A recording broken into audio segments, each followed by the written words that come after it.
اي زول متقاعد له عندي مشروع بياكل الاكتفاء الذاتي، بياكل دجاج او جداد يوميا مجانا لمدة شهر. كيف؟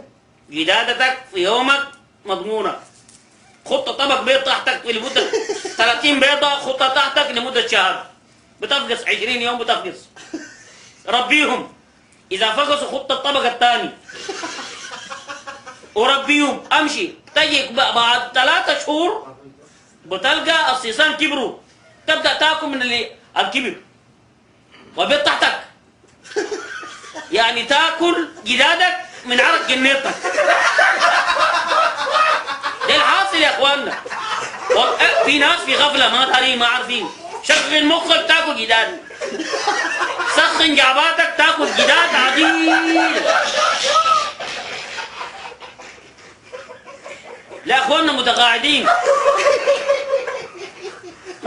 ما تاكل تمد ايدك، داير سكن داير ارض. لا يا اخي الحكومه فاضيه ليك، يا اخي الحكومه ما فاضيه والله، عندها اشغال وعندها امور سياسيه وعندها محاربات مع سنه وشيعه وهلاي. يا اخي العالم مستهدف، المسلمين مستهدفين، السنه مستهدفين، نحن في استهداف.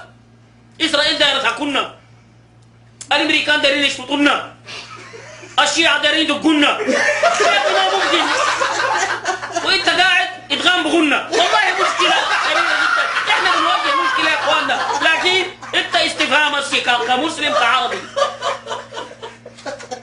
السلام ورحمه الله.